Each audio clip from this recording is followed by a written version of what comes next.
Goeienaand dames en heren en welkom by nog 'n program van Makassa op Right. Ja, dis die eerste van vele wat sal wees in 2022. Ons moet die meester dankie sê dat ons die geleentheid het om hierdie program te kan skiet elke keer. Vanaand het ons niemand anders nie, maar wag, laat ek eers dit sê. Kan daar iets goeds uit Makassa uitkom?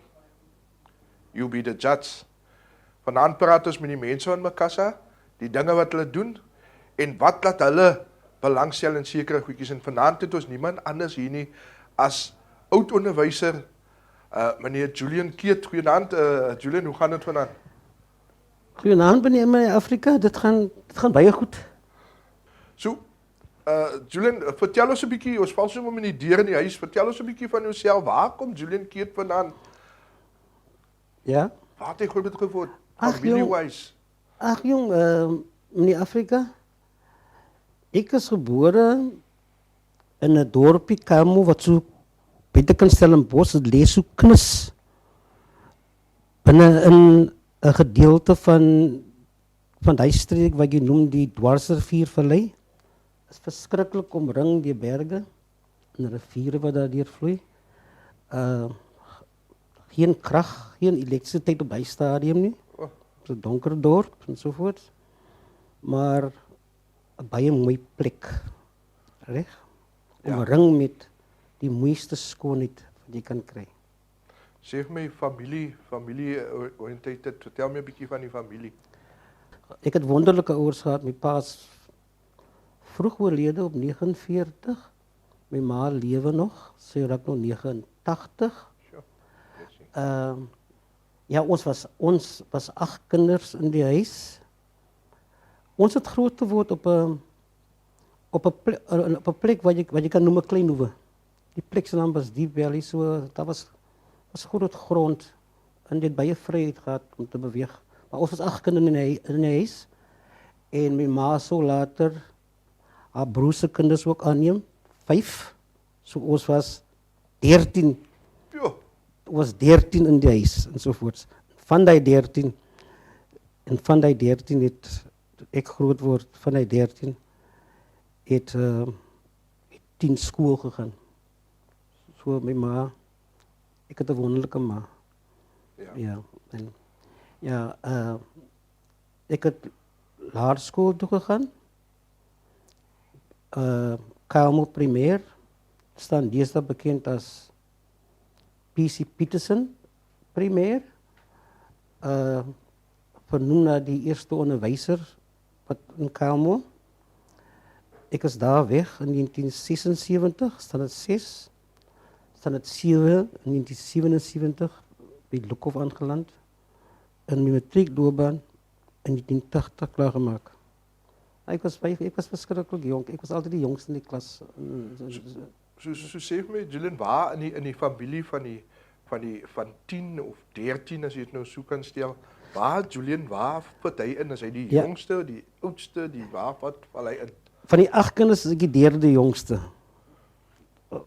Goed.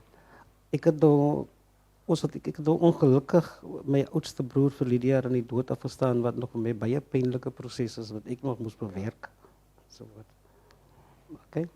So ek is die 3de jongste as jy dit so kan stel. Okay. Ek sien jy praat van 1976. Nou daai is 'n tyd wat die land so 'n bietjie in uproer gewees het. Hoe het die dinge daai tyd gehanteer as 'n jong man? Jy sien ek moet nou weer teruggaan. Ek moet nou eens teruggaan is dat die gebeurtenis daai tyd het vir my oë laat oopgaan en my loopbaan was van so 'n aard dat ek as 'n student of 'n leerder by al die groot boikots moet deurgaan, die 1980 boikot, die 1985 boikot, toe ek op universiteit was en so voort. Maar my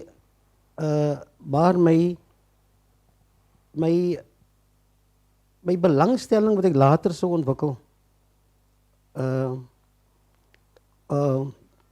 om betrokke te raak in die sosiale ekonomiese omstandighede van mense die genesis, die begin, kom uit my huis uit.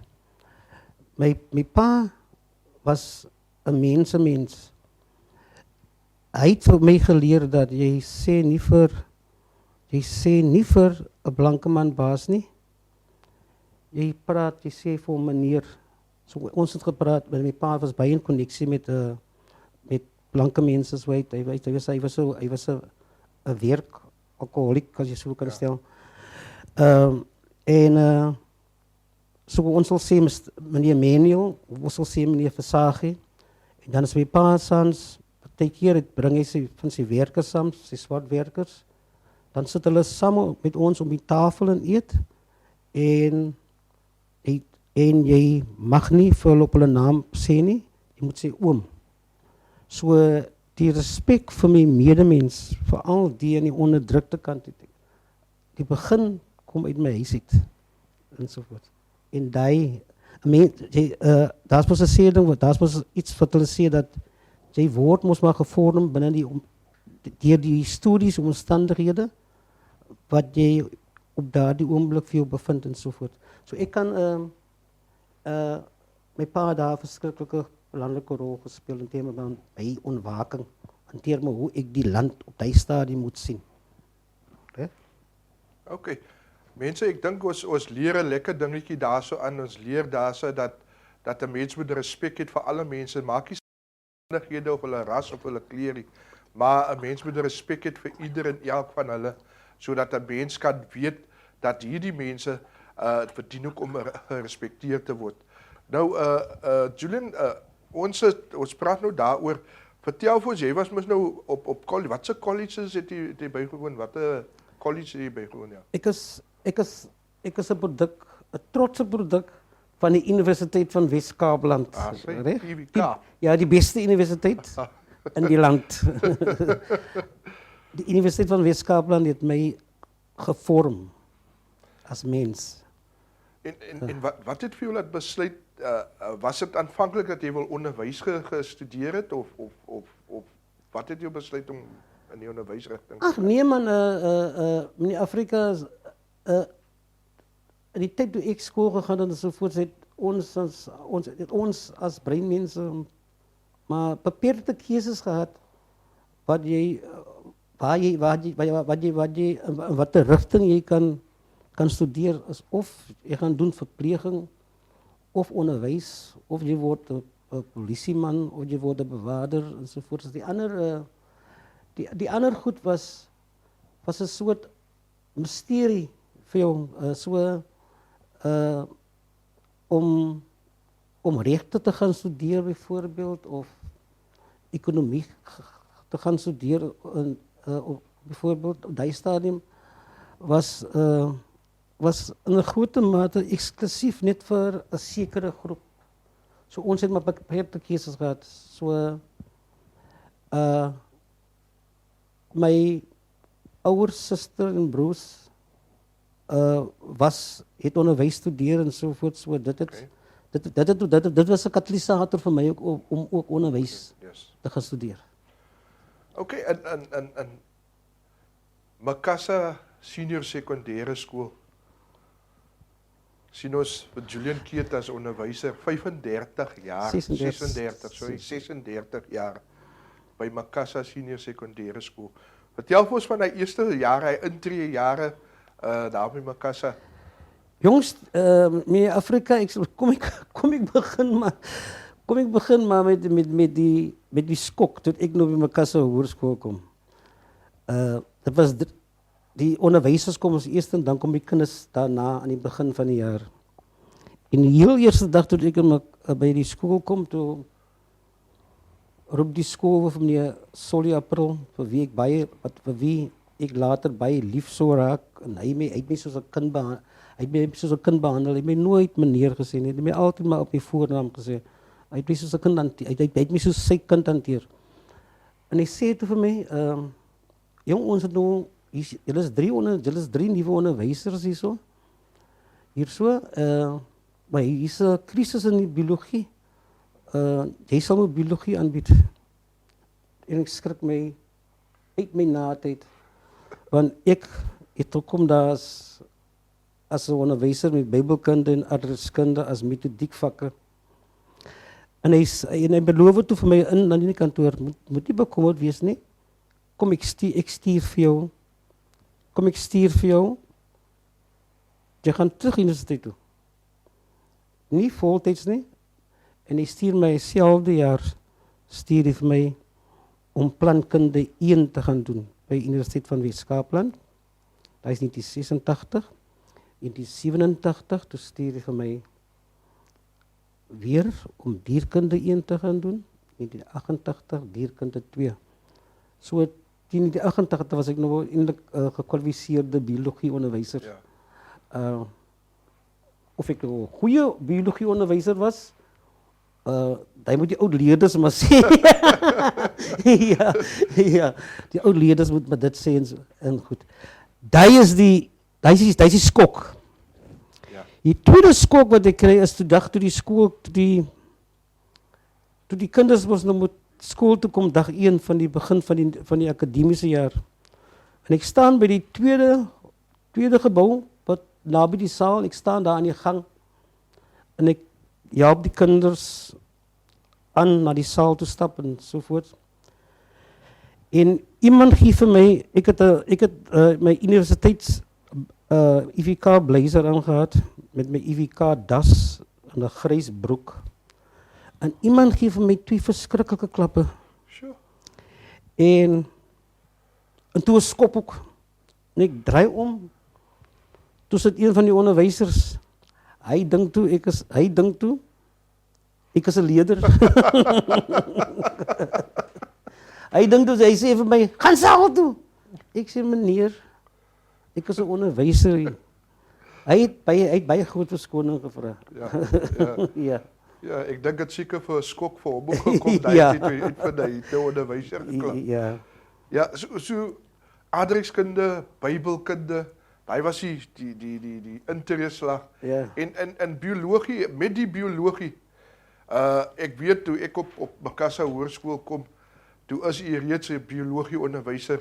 Ja. En hy passie vir biologie was net daar gewees, maar nou vind ek uit het ook saam met ons geleer die biologie in daai tyd. Ja, nee, ek het maar geleer, ja, saam met julle geleer en totdat ek maar die tegniek en al die vaardighede wat nodig is om 'n biologie onderwyser te wees, totdat ek dit bemeester het. Dit sou wees in die tweede jaar toe jy daar aankom, 1987. Ja, maar ek is nie vir een oomblik spyt. Ek het maar eerder in die biologie rigting gegaan nie, want dit is 'n baie lekker vak om aan te bied. Dit is 'n baie praktiese vak, dit is 'n baie leersame vak, dit is 'n baie belangrike vak as jy eendag verder wil studeer. So dit was nogal vir my 'n lekker groot voorreg om biologie te kan aanbied. Nou, besides die onderwys was jy mos betrokke by die sport, as die rugby so 'n bietjie betrokke gewees en so. As ek baie staaltjies in die skoolloopbaan wat jy kan vertel soos die een wat jy nou vertel het.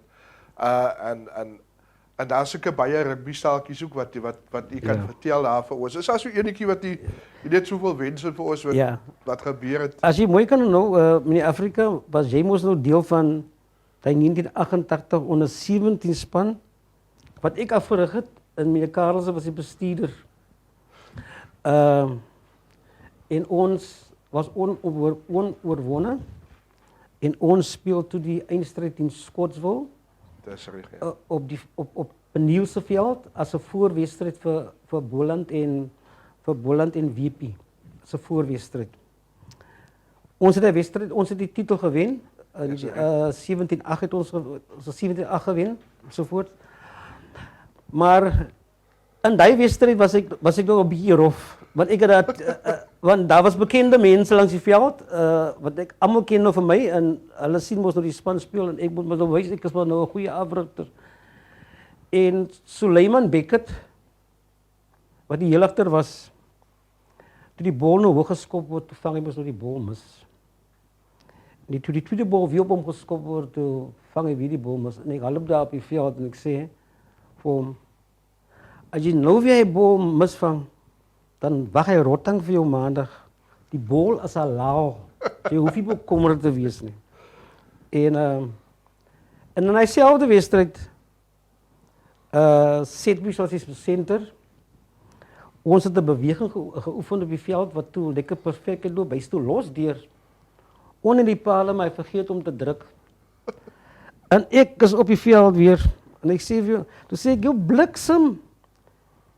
Ek het jou leer duik, ek het jou leer aangee. Ek het alles gedoen, maar ek kan nie jou leer druk ook nie. Ja, hy was baie komies op 'n oomblik gewees en so aan. Maar die rotting het vir hom gewag toe die maandag.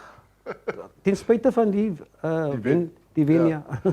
Ja, as 'n playoffs was hy deel van hy rotting storie. Ja. Maar ja, van die grappies nou meer ernstige biologie. Ja. En soos voorheen gepraat het jy gesê het 'n passie vir die natuur en die omgewing. En daai passie begin met die studies met die biologie of waar dit begin? Nou weer eens kan jy die genesis, die begin van die passie, jy vind maar later uit waar die liefde ontstaan. Is dat Kamo is 'n baie klein dorpie en omring die berge, omring die skoonheid, omring die natuur. Die meeste mense, 90% of 95% van die mense die krag op daai stadium gehad, daar was geen straatligte nie. So daar was 'n groot interkonneksie met die natuurlike omgewing, die berge en die mense. Want die meeste mense was afhanklik vir vuurmaakhout. Ja. Vir die stoof was die meeste mense afhanklik van hout. En ons as kinders en die wat voor ons daar was ensovoorts, so gereeld berg toe gaan om te gaan hout saag vir die vuur vanaand te brand sodat daar kos op die tafel kan wees. So die saadjie is daar geplant, maar is dat het verder vorm aangeneem soos die geskiedenis was nou aangaan verander was nou dat het verder vorm aangeneem. En toe ek nou in Makassar kom eers by IWK was ek lid van die geografie vereniging. Ons het gereeld gaan berguitstappies gedoen. En toe ek nou terugkom en by Makassar begin, in eerste plek in Afrika, ek ben nog nooit gesien as 'n onderwyser nie. So ek het my altyd gesien as 'n aktivis. So ek het my altyd gesien as 'n sosiale aktivis, 'n politieke sosiale aktivis. So ek sou baie betrokke wees in die gemeenskap, baie betrokke wees by geregtigheid, as jy so kan sê, geregtigheid vir mense. Ek het my siel daarin gesit. En ek was so aktivis. En dan was ek 'n omgewingsaktivis geword, wat later my passie sou word. En ek en as jy na my skoolloopbaan kyk, dan kan jy nie die twee goed losmaak nie. Die omgewingsaktivisme en die sosiale aktivisme. Van daai goed het ek klaskamer toe gebring en kinders mee opgevoed. Maar ek het toe ek in 1986 moes gaan vir plantkunde, toe ontmoet ek 'n dosent daar wat besig was met studies op die duine en hy vra toe vir my of ek kan help. En ek het gewoonlik was net by die mond gaan sit en 'n bietjie gekuier. En ek het toe gehelp daar en ek het so gesit daar by die mond. En toe kyk ek so rond uit 'n biologie oogpunt en so uit ensovoorts. Toe sê ek vir myself, heerlikheid, die dorp is geseën. Ten spyte van die sosio-ekonomiese probleme wat die mense het, is daar min dorpe wat so ek weet nie of wie 'n dorp in die Skiereiland is wat so geseënd is met 'n klompie ekosisteme soos Makassar nie. Met skoonheid, skrikkelike skoonheid.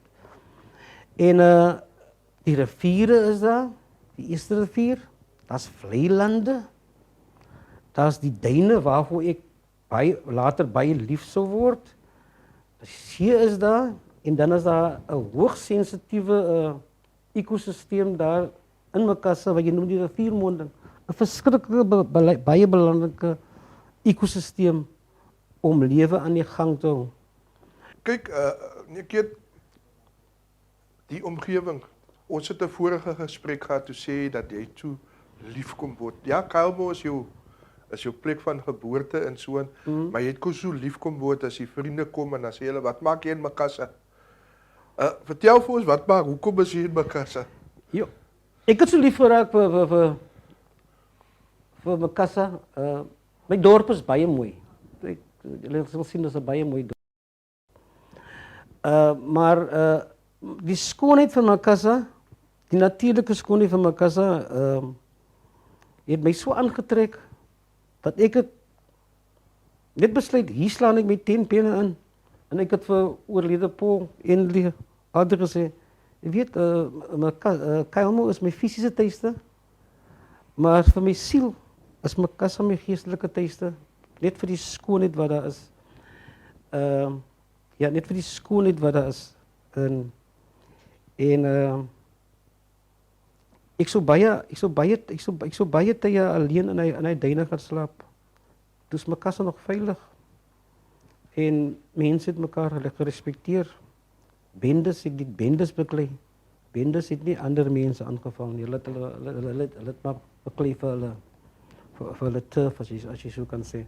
So dit was baie veilig en bendes het jou gerespekteer as jou onderwyser en so. Dit was baie veilig geweest om daar op die duine te gaan slaap, net om lafenis te kry. As jy so hard gewerk in die gemeenskap, in die skool, dan was die duine maar my plek waarna toe ek gegaan het. So ek is baie goed bekend. Die duine is baie goed bekend aan my, so ek kan baie vertel van die duine. Sê vir my net ek spraak van ekosisteme. Wat vind ons 'n spesies gewys en so en wat het Makassar duine daar's 'n spesies gewys? Hoeveel spesies van Ja. Okay. Die Kaapse Skiereiland, daar is 6 planteryke in die wêreld. Een van die planteryke is binne die Kaapse Skiereiland. Is 'n klein oppervlakte. Is 'n baie klein oppervlakte. Wat het dek, maar is die rykste aan spesies wat jy kry in die hele wêreld.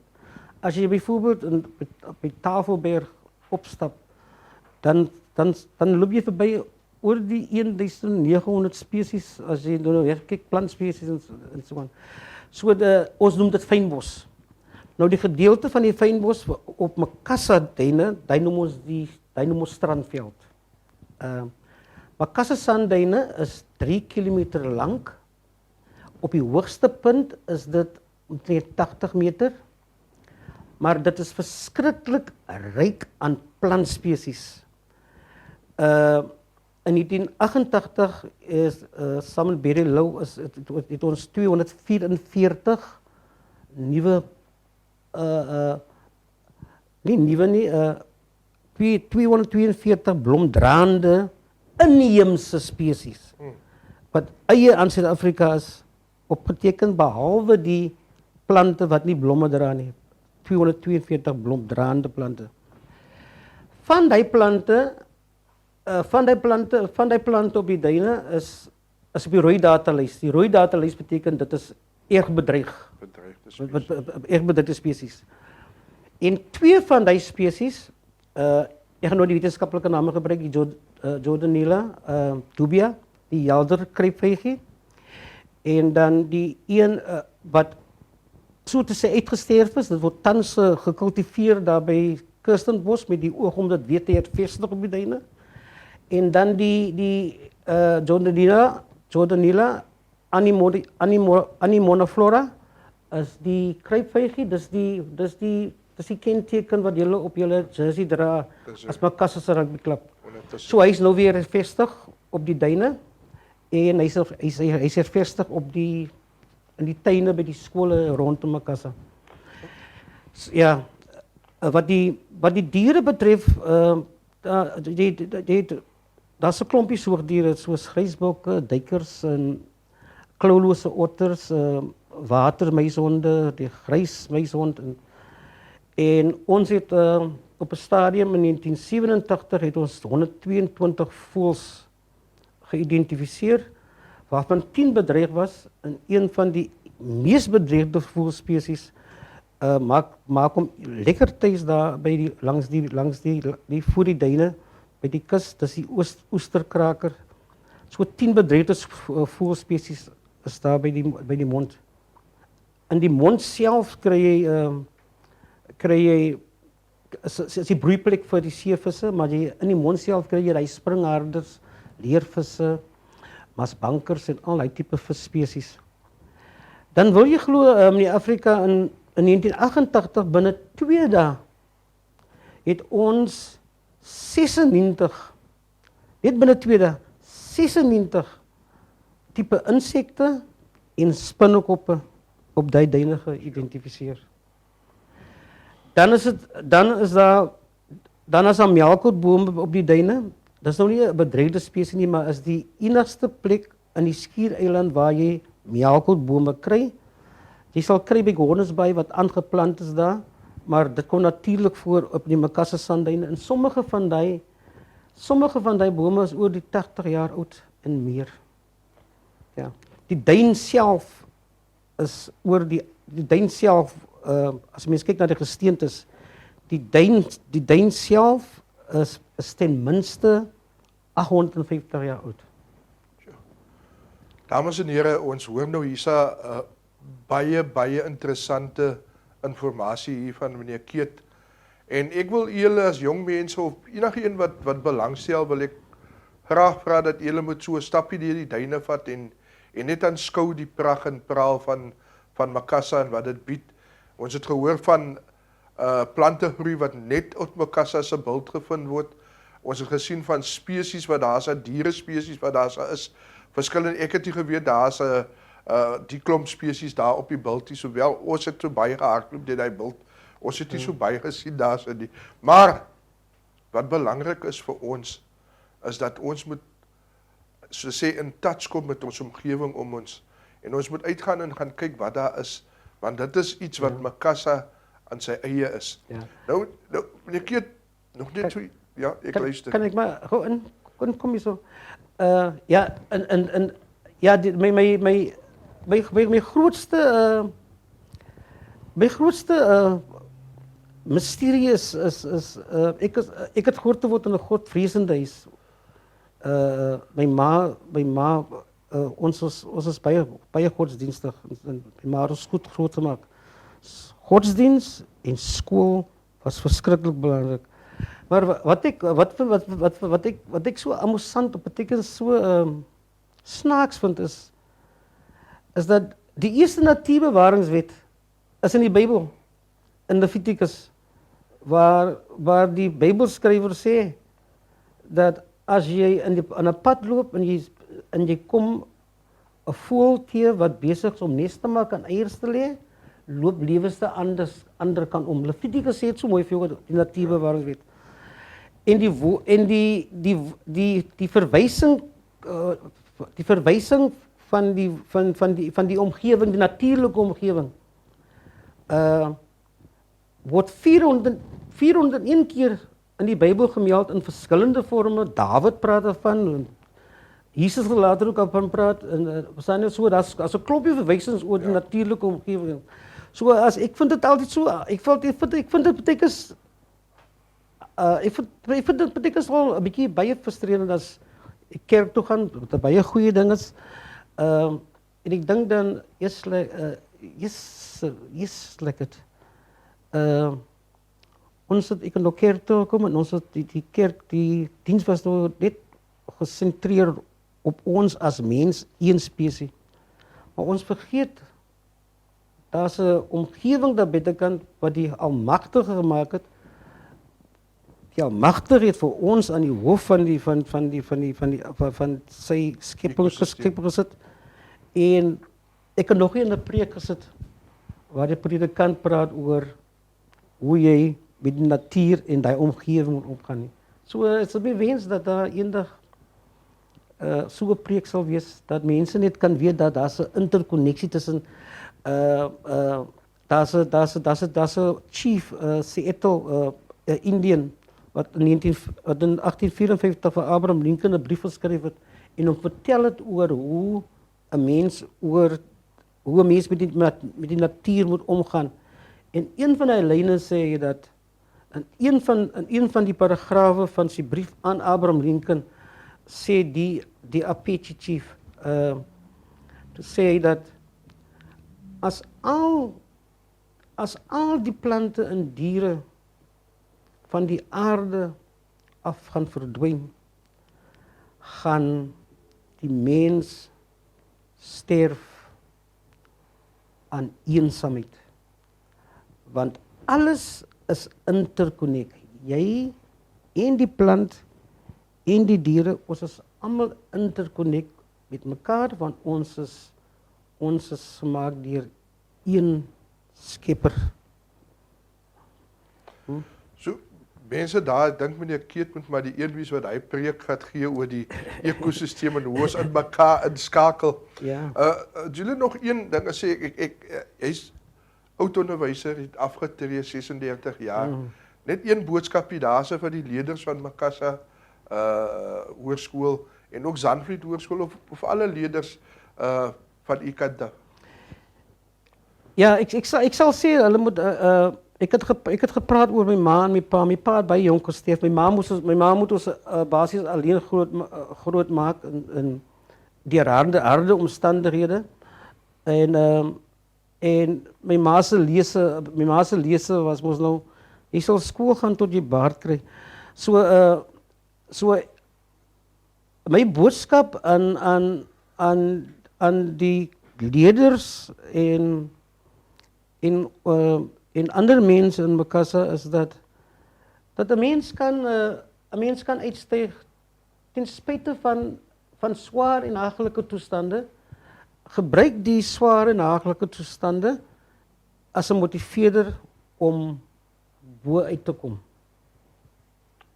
Baie goeie boodskap. Baie goeie boodskap wat daar uitkom. Gebruik die omstandighede nie om jou af te sit nie, maar gebruik dit om jou te motiveer om daarbo uit te kom. Meneer Keet, ons sê vir u baie dankie vir die diens wat u verrig of verrig het en nog gaan verrig. Ja. U is 'n man wat 'n passie het vir die natuur. Sê gou vir my, hoe kan die jong mense of alle mense betrokke raak? U het gepraat van die uitstappies wat u so het. Ons het nog so 2 minute oor. Vertel vir ons van die uitstappies, hoe kan mense betrokke raak en hoe u hier saam met Makassa Pride dit vir hulle wil moontlik maak? Ja, ek as lid van Makassa Pride, die rede hoekom ek aangesluit het is die Makassa Pride is 'n verskriklike dinamiese organisasie wat baie unieke nis gevind het waar binne hulle kan opereer. So my rol in die toekoms van Makassa Pride sal wees om inwoners, jong mense, alle belangstellendes graag op uitstappies in die berg te neem. Daar is baie roetes beskikbaar. Die Tsitsikamma, die Otter daaronder in die Ooskaap, die Swartberge in Oudtshoorn, die Lange Berge in Swellendam, die Waterton-Hollandberge. Daar is verskillende soorte roetes. Ek weet nie of jy kan sal sien vir 5 dae stapie in Afrika oorslaap met 'n 20 kg rugsak op jou nie. Maar is alles die moeite werd ek het nou die dag vir een van ons lede gesê dat ek gaan kerk. Ek is so groot gemaak. Ek voel goed as ek in die kerk kom. Maar as ek in die berg is of op die duine is, dan is daar so 'n ander soort spirituele gevoel wat die om jou omkom. Jy kyk so na die berge en jy kyk so na die duine en jy kyk na die blom en jy sien die interaksie wat tussen die blom en die diere plaasvind en al die tipe goedjies. En dan sê jy vir jouself, wat 'n wonderlike skepper het jy nie. Wat 'n wonderlike skepper het ons wat 'n wonderlike skoonheid het die skepper vir ons gegee om te geniet en waar ons lafenis kan kry. Makassarduine is julle moet ek wil vir die kinders ook leer om 'n ander lens op te sit van as jy kyk na Makassar. Op die oomblik kyk hulle mos die lens, die meeste van ons kyk mos die lens deur die misdaad en die bendes en en skool vroeg verlaat. Maar sit ander lense op en dan kyk jy na die duine. Jy sal uitmuntende kwaliteit van skoonheid kry in die duine is van groot estetiese waarde. So ek sal mense duine toe neem en hulle leer oor die tipe plante groei, gonnabos, katsteert, beesbossie, skilpadbossie, bietouw, dekriete, al die tipe plante wat daar voorkom. En dan sou ek ook is my oogpunt, omdat ek nog maar redelijk jonk is my oogpunt om leerders te help. Ek sal graag 'n ruimte wil skep waar ek tutorklasse kan aanbied in biologie en omgewingsopvoeding. Ja. Ek het ons sê vir u baie dankie. Ons is bevoorreg om vir u vanaand hier te gehad het. Dames en here, ons vanaand geluister na meneer Julian Keet, 36 jaar wat hy ons kinders in Makassar opgevoed het. My persoonlik wil ek vir hom dankie sê vir wat hy in my, die rol wat hy in my lewe gespeel het, daar op hoërskool en op die rugbyveld. So, mense die vraag is, wat ek altyd vraag, kan daar iets goeds uit Makassar uitkom? Voor ons die vraagie gaan beantwoord, wil ek net vir julle sê, dat die lewe op die wêreld is ons ooste, en ons gaan enig iets achieve. Julian Keet van Kalmo, 'n plekkie waar daar nie krag was nie, so hulle moet natuurlik aangeleef het waar hy een van 8 kinders was wat groot gemaak word deur 'n enkel ouer. Tot vandag 36 jaar het hy 'n tuiste in Makassar gevind en nog steeds hierso en vir ons kom help sodat ons en ons kinders die vrugte daarvan kan pluk. Die vraag is, kan daar iets goeds uit Makassar uitkom? You be the judge.